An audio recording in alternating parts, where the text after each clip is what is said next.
Bismillahirrahmanirrahim.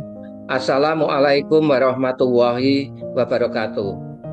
Saudara sekalian yang saya hormati, saya akan menyampaikan presentasi berjudul Bangunan Raksasa di Samudra Indonesia. Gambar pada halaman pertama ini adalah armor unit dari pemecah gelombang pelabuhan PLTU Karangkanji di Cilacap yang berupa double link block yang setiap buah ini mempunyai berat 22 ton. Bisa dibayangkan satu buah armor unit ini beratnya setara dengan sekitar 15 mobil Kijang diangkat bersama-sama. Pendahuluan. Wilayah Indonesia sisi selatan dan barat menghadap ke Samudra Indonesia atau Samudra Hindia dengan gelombang yang sangat besar. Di pantai selatan Jawa ada beberapa PLTU batubara, di antaranya adalah PLTU Karangkandri dan PLTU Adipala. Pembangunan PLTU batubara memerlukan pelabuhan untuk mensuplai batubara sebagai bahan bakar untuk membangkitkan listrik. Dari beberapa PLTU yang ada di pantai selatan Jawa, ada dua PLTU besar di pantai Samudra Indonesia, yaitu PLTU Karangkandri dengan kapasitas total 2.260 MW dan PLTU Adipala dengan kapasitas 660 MW. Pelabuhan PLTU Adipala bisa melayani kapal batubara dengan bobot 35.000 DWT. Jadi kapal dengan bobot 35.000 DWT ini artinya bahwa kapal tersebut bisa membawa muatan batubara dengan berat 35.000 ton. Gelombang besar dan pantai berpasir yang ada di sepanjang pantai selatan Jawa menyebabkan diperlukan pelabuhan dengan pemecah gelombang yang sangat besar atau raksasa untuk melindungi jeti atau dermaga dari gangguan gelombang. Indonesia dan Samudra Indonesia atau Samudra Hindia. Peta Google Earth ini menunjukkan wilayah Indonesia. Ini adalah wilayah Indonesia dan Samudra Indonesia atau Samudra Hindia yang sangat luas. Lautan yang sangat luas ini bisa menimbulkan gelombang yang sangat besar.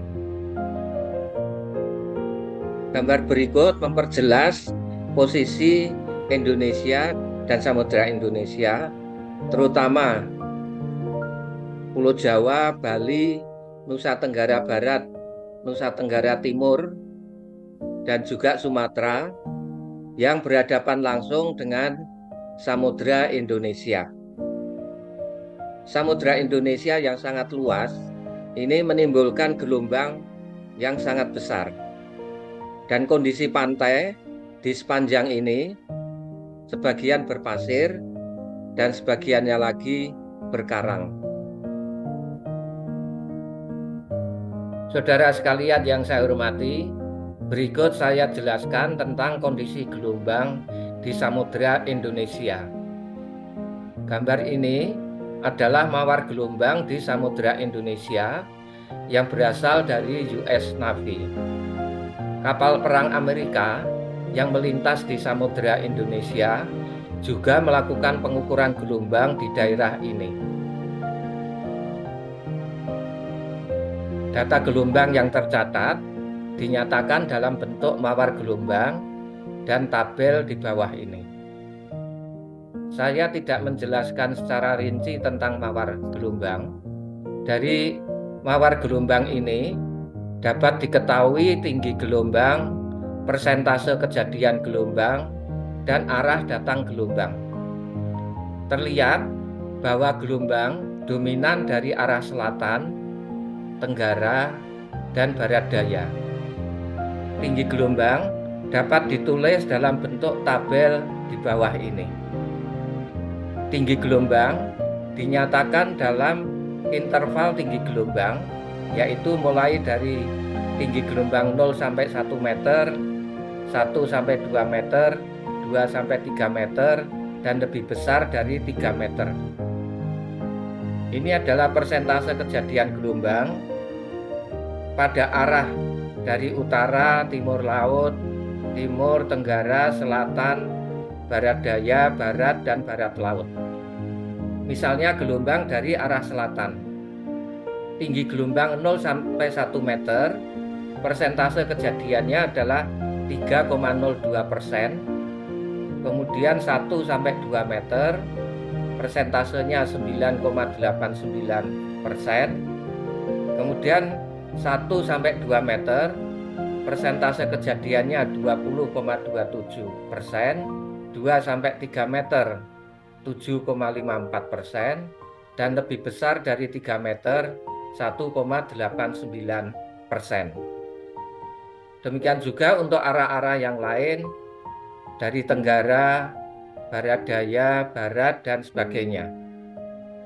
Kalau dijumlahkan, gelombang dari selatan mempunyai persentase 32,72% dari kejadian gelombang dalam rata-rata 1 tahun. Demikian juga untuk yang arah lain, misalkan untuk arah dari tenggara 19,6%, barat daya 16,53%, dan seterusnya. Kalau persentase kejadian gelombang untuk setiap interval dijumlahkan, diperoleh tinggi gelombang 0 sampai 1 meter, totalnya adalah 24,97%, 1 sampai 2 meter, jumlahnya 50,26 meter, 2 sampai 3 meter, 21,19, dan lebih besar dari 3 meter, 3,58%. Totalnya 100%. Dari tabel ini terlihat bahwa sekitar 75% tinggi gelombang itu di atas 1 meter. Kemudian pada tabel di samping kanan, ini adalah gelombang dengan periode ulang. Kolom pertama adalah periode ulang dalam tahun. Ini periode ulang 2 tahun, 5 tahunan, 10 tahunan, 50 tahunan, 100 tahunan, dan seterusnya. Kemudian kolom ketiga adalah tinggi gelombang, dan kolom keempat adalah periode gelombang. Terlihat di sini misalkan untuk periode ulang 50 tahun, tinggi gelombang adalah 6,34 meter dengan periode gelombang 13,8 detik. Untuk periode ulang 100 tahun, tinggi gelombang adalah 7,2 meter, periode gelombangnya 15,6 detik. Kemudian tabel di bawahnya, ini adalah data dari BMKG tentang perkiraan tinggi gelombang laut antara tanggal 24 sampai 30 Juli 2018 di Samudra Indonesia. Pada tanggal 24 Juli 2018, tinggi gelombang 4 sampai 6 meter. Tanggal 25 Juli 5 sampai 7 meter. Tanggal 26 3,5 sampai 5 meter, dan seterusnya. Pada tanggal 30 Juli 2018, tinggi gelombang adalah 3 sampai 5 meter.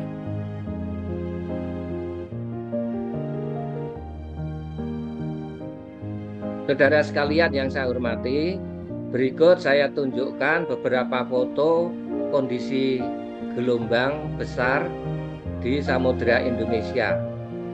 Ini adalah gelombang besar di Samudra Indonesia yang menghantam dermaga di pantai selatan Sumbawa. Kemudian foto berikutnya adalah kondisi gelombang yang menghantam pemecah gelombang pelabuhan ikan Cikidang di Pantai Pangandaran. Ini terjadi pada bulan Juli 2018. Akibat gelombang ini, pemecah gelombang banyak yang rusak, armor unit yang berupa ejek banyak yang patah.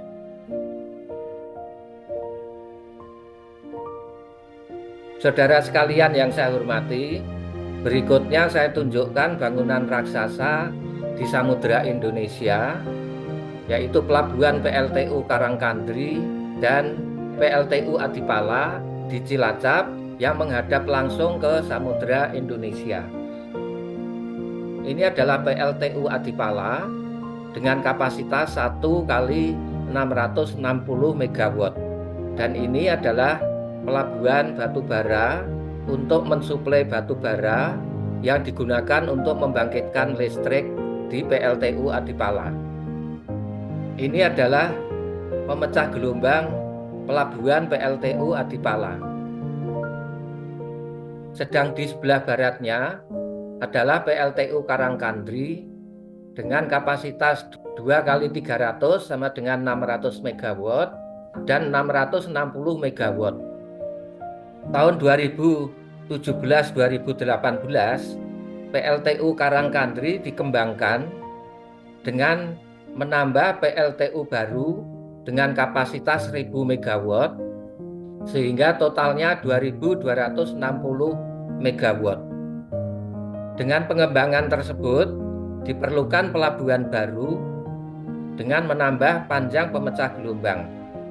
Ini adalah pemecah gelombang lama sisi timur, sedangkan sisi barat adalah ini.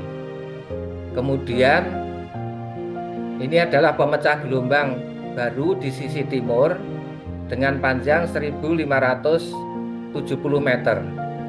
Sedangkan ini adalah jeti baru. Saudara sekalian yang saya hormati, berikutnya saya jelaskan lebih rinci pelabuhan PLTU Adipala. Pelabuhan ini beroperasi tahun 2013. PLTU Adipala mempunyai kapasitas 1 kali 660 MW. Pelabuhan ini terbuka di Samudra Indonesia dan pelabuhan berfungsi untuk memasok batu bara untuk PLTU. Pelabuhan ini dilengkapi dengan jeti untuk kapal batu bara dengan bobot 35.000 DWT. Panjang pemecah gelombang sebelah timur adalah 1.500 meter, sedangkan yang bagian barat 670 meter. Tinggi ujung pemecah gelombang adalah 21,5 meter. Kemudian lapis lindung atau armor unit berupa interlock block dengan berat W sama dengan 25 ton, ini pada ujung pemecah gelombang. Kemudian W sama dengan 22 ton, ini di tengah. Dan berat 10 ton dan 5 ton, ini berada di pangkal dari pemecah gelombang.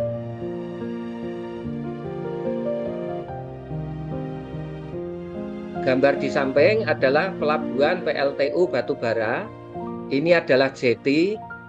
Dan kebetulan di sini ada kapal batu bara yang merapat. Sedangkan ini adalah pemecah gelombang sisi timur yang panjangnya 1.500 meter dan ini pemecah gelombang sisi barat dengan panjang 670 meter. Dari gambar ini terlihat bahwa jeti ini kelihatan kecil dibanding dengan pemecah gelombang yang sangat besar dan panjang yang berfungsi untuk melindungi jeti ini. Ini dikarenakan gelombang yang sangat besar sehingga diperlukan pemecah gelombang yang panjang dan juga armor unit yang sangat berat. Di ujung pemecah gelombang ini berat armor unit adalah 25 ton yang itu kira-kira setara dengan berat 17 mobil kijang yang diangkat menjadi satu secara bersamaan.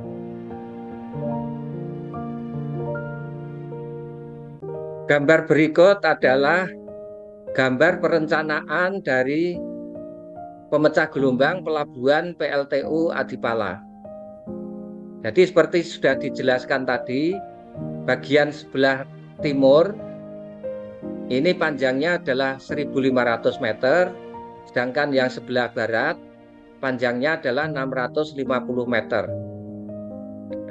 Pada ujung pemecah gelombang, dasar pemecah gelombang adalah pada elevasi min 13,25 LLBL, sedangkan puncaknya adalah pada elevasi 8,3 meter, sehingga tinggi pemecah gelombang adalah 21,55 meter. Armor unit terdiri dari interlock block dengan berat W25 ton, itu adalah yang berada di ujung. Kemudian di lengan ini beratnya interlock block adalah 22 ton. Di ruas ini 16 ton, ruas ini 10 ton, dan ruas ini yaitu pangkal yang dekat dengan pantai itu adalah 5 ton. Jadi ini alur pelayarannya pada elevasi min 13,25 meter. Kemudian jetinya berada di sini. Gambar di samping bawah ini adalah bentuk interlock block yang berada di dekat pantai, yaitu di pangkal ini. Sedangkan pemecah gelombangnya itu panjang sampai ke sana. Kemudian gambar berikutnya adalah tampang pemecah gelombang. Ini adalah gambar tampang melintang pemecah gelombang yang terdiri dari beberapa lapis. Lapis paling bawah adalah batu dengan ukuran lebih kecil, yaitu antara 10 sampai 500 kg per butirnya. Kemudian lapis di luarnya ini berat batunya adalah antara 1,25 sampai 2,5 ton per butirnya. Sedang lapis terluar berupa armor unit dengan bentuk interlock block dengan berat yang paling ujung adalah 25 ton. Sudah dijelaskan tadi bahwa tinggi pemecah gelombang ini adalah 21,5 meter, yang kira-kira setara dengan tinggi gedung 5 sampai 6 lantai dan panjangnya mencapai 1,5 kilometer. Hanya karena sebagian besar berada di bawah permukaan laut sehingga tidak terlihat sebagai bangunan raksasa. Bangunan ini setiap hari menerima serangan gelombang dengan tinggi rata-rata 2 meter dan pada saat terjadi badai menerima serangan gelombang dengan tinggi mencapai 7 meter. Saudara sekalian yang saya hormati, berikutnya saya jelaskan tentang pelabuhan PLTU Karangkandri. Jadi sudah dijelaskan tadi, PLTU Karangkandri ini mempunyai kapasitas 2 kali 300 atau 600 megawatt dan 660 megawatt. Dan untuk PLTU ini dilengkapi dengan pelabuhan lama. Pelabuhan lama adalah pemecah gelombangnya ini sebelah timur, sedangkan sebelah barat adalah ini. Armor unit berupa ejek. Kemudian pada tahun 2017-18 telah dilakukan pengembangan PLTU Karangkandri dengan kapasitas 1000 megawatt, sehingga kapasitas totalnya adalah 2.260 megawatt. Untuk pengembangan PLTU 1000 megawatt ini dibuat pelabuhan baru dengan membuat pemecah gelombang di sisi timur, di mana panjang pemecah gelombangnya adalah 1.570 meter dan armor unitnya berupa double link block dengan berat per butirnya adalah 22 ton. Nah, ini adalah pengembangan pelabuhan baru. Ini adalah pemecah gelombang baru yang panjangnya 1.570 meter, sedangkan ini adalah jeti baru. Pada pelabuhan ini terjadi sedimentasi di sebelah barat dan di sebelah timur ini terjadi erosi, tetapi tampaknya ini sudah dilakukan perlindungan pantai.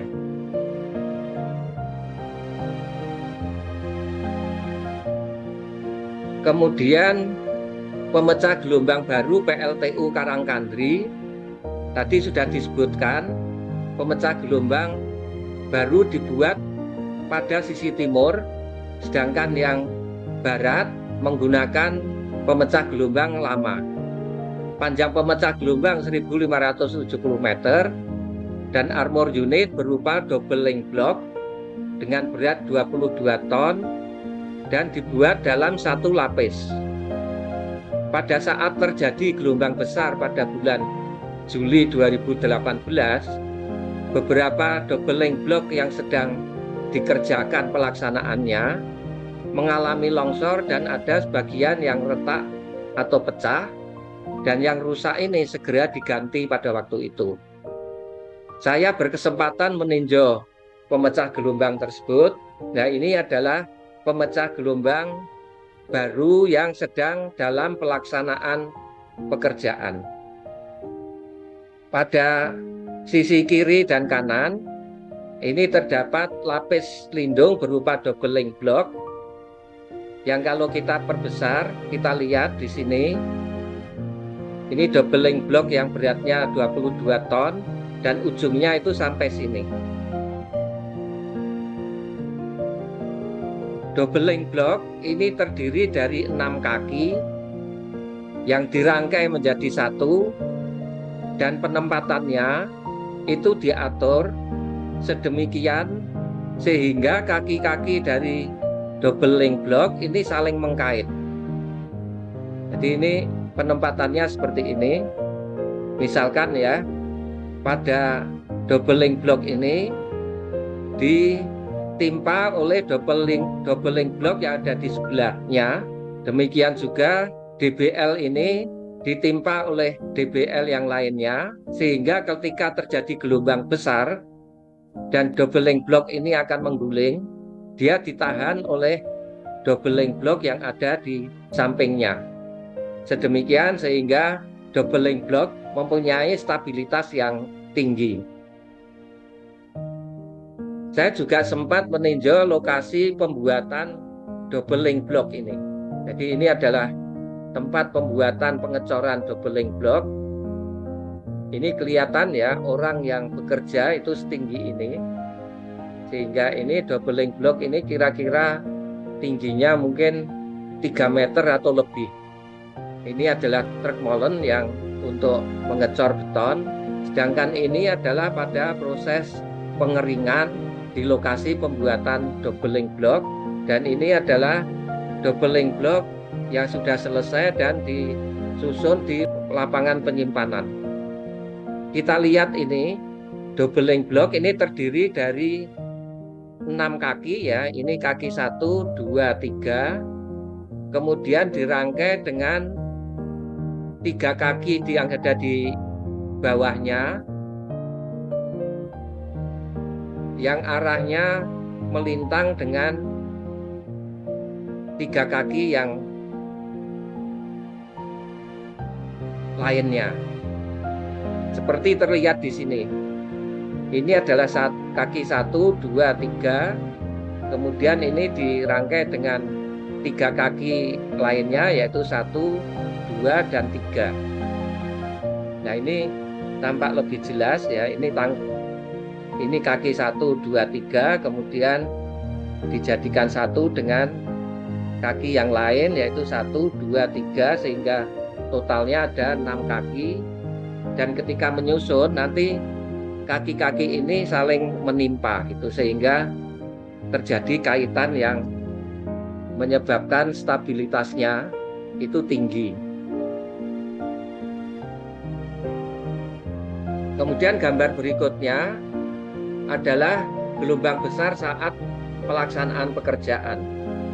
Jadi pelaksanaan pekerjaan pemecah gelombang di laut dengan gelombang besar ini sangat berat karena kondisi laut yang setiap saat bisa terjadi perubahan. Seperti yang sudah dijelaskan tadi, bahwa pemecah gelombang ini terdiri dari beberapa lapis dengan lapis yang bagian dalam terdiri dari batu dengan ukuran kecil, kemudian lapis di atasnya lebih besar dan lapis terluar adalah armor unit dengan berat yang sudah direncanakan. Pada pelaksanaan pekerjaan di lapangan ini cukup berat karena kondisi laut yang setiap saat itu bisa terjadi perubahan.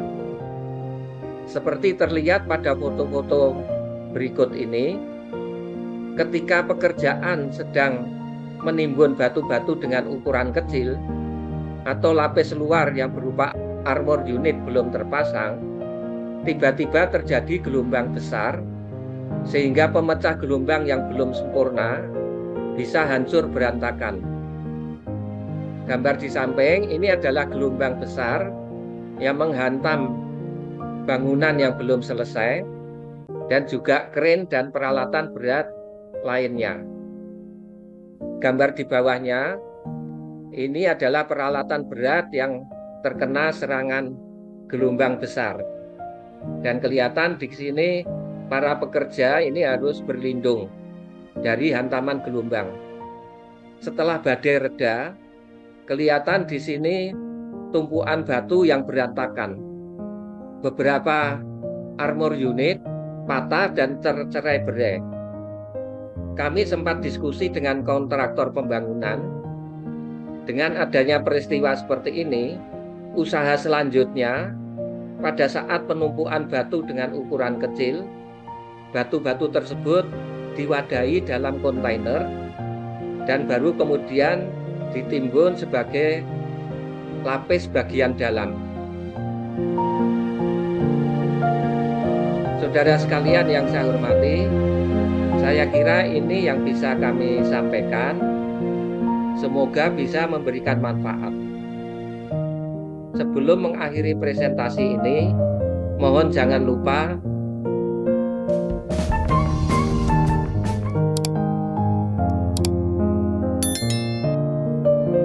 sekian, terima kasih.